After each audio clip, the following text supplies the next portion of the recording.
Hello there, welcome to my channel. If you're new here, my name is Chloe. I'm a Belgian artist who likes to create stuff and share them on the internet.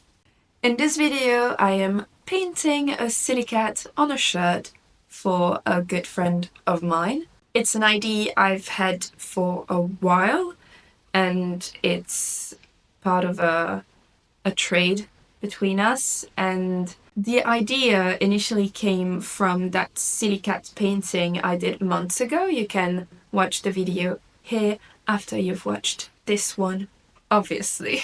As I was editing the video, I realized that I do not talk at all in this video, which is a bit of a shame. And also it's a very short video, so I decided to also include at the end a little segment about sort of last minute Christmas presents, but more about that later. Right now, let's paint on a shirt. So it's not my first time doing this, it's my second time. You can watch another video where I do something similar here, but the video is in French, so if you're not French speaking, it might be a little bit boring for you, even with the subtitles. So since it's not the first time, I've learned a little bit of my past mistakes. So first thing I did was stretch the shirt on a piece of cardboard and, you know, do my best to keep it stretched, because obviously painting on fabric is a little bit tricky when you have a lot of creases and that sort of stuff. I of course use fabric paint, but also acrylic paint, because when it comes to fabric paint I have white, black and red, so I just use these three colors and mix them with acrylic paint to make it more long-lasting, because you could use acrylic by itself, but it wouldn't be as long-lasting as actual fabric medium. But if you don't want to buy like all the colors possible in fabric paint, because it's a bit expensive, mixing works just as well.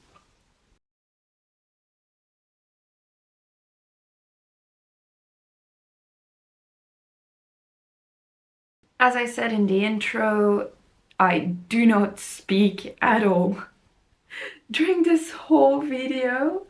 It happens sometimes I'm just not in the mood to talk, or I don't have much to talk about, because here, apart from the specific paint that I use, it's pretty straightforward. I freehanded the cat because it's quite simple. It's something I've done before, but obviously you could pencil it out. But yeah, I just didn't have much to say about the whole process. I just say this, yes, you need to make sure that once you've painted on the fabric is not sticking to the cardboard or whatever you're using to keep the fabric stretched, because if it sticks, then when it dries, it might be tricky. You might like rip the cardboard and then you've got bits of cardboard on your fabric, like on the other side of the painting. So that happened to me with the, like last time I did it. Also, yeah, unlike me, make sure that your design is centered. It's a plaid shirt, like there's literally lines and squares. I could have easily found the center, but I just eyeballed it, and you will see in the end that it's not centered at all.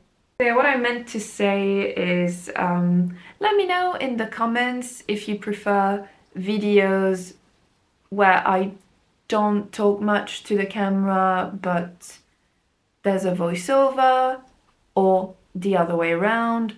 What do you think of videos where there's not much talking at all? Would you like me, when I do videos like these, would you like me to talk about things that are unrelated, but you know, things that I want to talk about? And I have another question, which is, do you prefer videos that follow only one project, start to finish, even if it makes for shorter videos? Or would you rather have a longer video where I do several things? I'd like to know because, well, obviously since I started posting every week, the format has changed and how much I can do in one video has changed too because, well, I need to put some, well, I want to be able to publish one video a week, so I can't put out a vlog every week because a week can go by without me leaving my house or doing anything special. So vlogs wouldn't be very interesting. They would be studio vlogs, but they would quickly become very repetitive. So I still want to make longer vlogs here and there, but not weekly vlogs. That wouldn't make a lot of sense. But yeah, just let me know in the comments in general.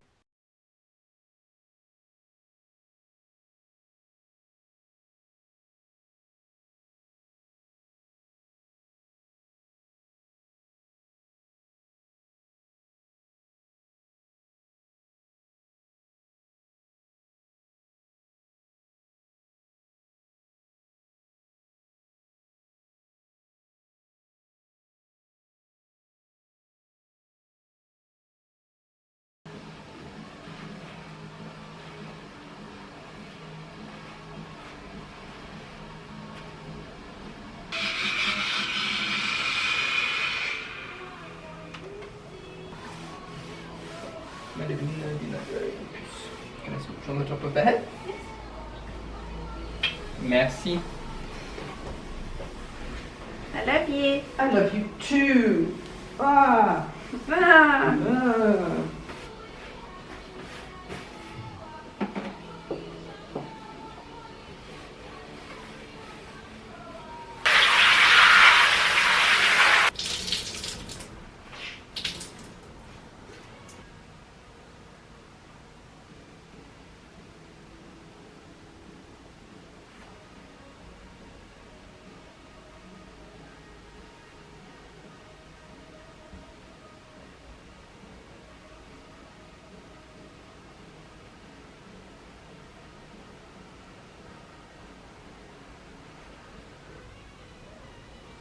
And now to the presents. Gifts can be stressful and tricky. There's a lot of pressure around gifting at birthdays, Christmas, other celebrations, because we want it to be a good present, but we also want it to be a surprise. And sometimes, even if it's someone we know very well and we love, we don't always know what they want and need and what will make them truly happy. A good present is a present that is useful and meaningful and that will just make the person smile. It can take a lot of brain power to come up with the perfect present. I think that something we need to normalize is asking people what they want. I know that some of you might think that it ruins it a little bit because you want it to be a surprise, and as the person on the receiving end, you might prefer surprises. But personally, I prefer something I asked for or something I said I would like rather than something surprising but that ultimately I didn't really want or need. And as the gifter, I like knowing that my present will be used and will really make the person happy.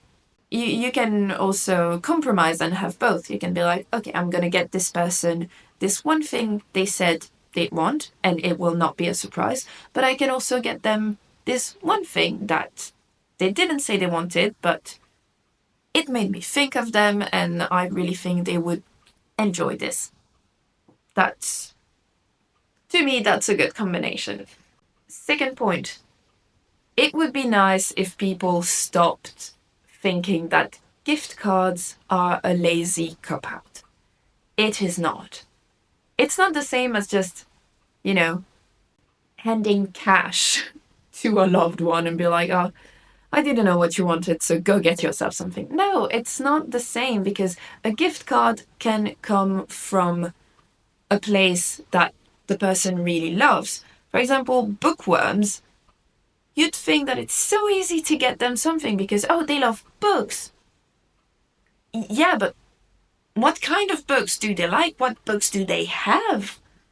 Maybe they have tons and tons of books. So getting them, well, probably they have tons and tons of books, and you don't know, you might know their favorite author, but you don't know what book is missing in their collection. So a gift card from the local bookshop is absolutely perfect because it's meaningful, because it's specifically fitting to their interests and what they like. But that way, you're also sure that you're not going to get them something they already have, or maybe, you're just going to miss the mark and get them a book that they're not actually going to enjoy because you don't know their very specific reading tastes. You can also make a personalized gift card. Like, if it's a friend who likes coffee and food and you enjoy, brunching together, make them a little gift card for your next brunch. Like, okay, our next brunch is on me. Just make it a nice little design. Just, it doesn't need to be complicated, just something quick and you're good to go. And you can make that for a whole lot of things. It can be a gift card for a brunch, just a coffee if you've got a smaller budget. It can be for a night out, it can be for the cinema, it can be for a creative workshop if your friend is, well, or whoever you want to give that present to, if they're a creative person, you would love a little workshop gift card. In the same branch is memberships, because depending on your budget, obviously, if we're thinking of something that has a monthly membership, like a creator's Patreon or Coffee, well, a lot of them have tiers from €5 or dollars or even under. And when you think about it, well, 5 times 12 is 60. €60 can be a lot, so it really depends on your budget. But for that person, would you put €60 in an individual present? If the answer is yes, well then you can also get them a membership. Like, I would be thrilled if someone got me a membership for Rachel Maxey's Patreon. I would absolutely love that. There's also library cards. Some cinemas do memberships too, so that's pretty good. If your friend is a bit of if your loved one is a person who likes working out, I guess that a gym membership can do too, but it could also be taken the wrong way, so be mindful with that. A Skillshare or Domestika membership, like there's a lot of things you can do with memberships, and that's perfect. Like, gift cards and memberships are perfect for last minute presents because you don't need to worry about shipping or wrapping. So I guess that's my 2 cents on that. TLDR, normalize asking people what they want. and gift cards are not a lazy cop out. I think that's all I have to say on the topic.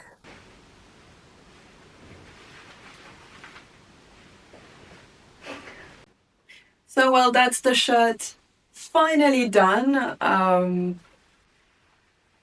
I just ironed it and now it's ready to be washed and worn. The fabric paint should be fully locked in now that I've properly ironed it. I didn't film the whole mess. Maybe I should have documented that. But what happened is that the the black I used for the eyes is not the same brand as the white I mixed in with the acrylics to get the other colors. So the white, I think it's like 25 seconds with the iron to lock it. But the black, it's 5 minutes. But the thing is that I didn't check that before hand washing the shirt. So what happened is that the black was peeling off. And it's only after that that I read on the bottle that it was saying 5 minutes, like iron for 5 minutes. So I had to, well, let it dry, redo the eyes, and now I've properly ironed it. So yeah, it's ready to be worn by my good friend. I think he's gonna love it. He's super excited about it. It's a trade, so he's making me a little bonnet with like a little dark red bonnet with little devil horns. So I'm very excited for that. On another note, the little top I'm wearing is by another friend of mine. I bought it from her at my last market. So it's a lino cut that says silly cat with a silly cat on it. I'm gonna put her Instagram handle right here. I absolutely love it. It's my first time wearing it since I bought it, and I can't wait for the summer to rock it outside. I think it's super cool, and it goes so well with the cat shirt. Like, if I were to wear both, I would look like an insane cat lady, and I don't mind. So I hope you enjoyed this video, and I'm going to edit it later today. So I hope you enjoyed this video. If you want to see more projects like painting on clothes, I'm happy to do so. And yeah, I guess this is your sign to just thrift shirts and paint on them. Or like if you've got clothes that you don't wear anymore, you don't know what to do with them, just experiment with it. Paint on them, embroider on them, just try stuff, and maybe it will make you wear them more, or maybe you can give that to a friend. Like, you still have a little bit of time before Christmas, so that's a present I know I would enjoy. So that's a little idea for you. Yeah. Thank you so much for watching. As usual, don't forget to like, leave a comment, subscribe if you're not subscribed already, share with a friend, and follow me on Instagram and on Ko-fi. You can subscribe to a membership if you want to. It's not mandatory. It's super duper highly appreciated if you do, but it's also super duper highly appreciated if you just support me for free. Goodness. Okay, I think that's enough. Bye!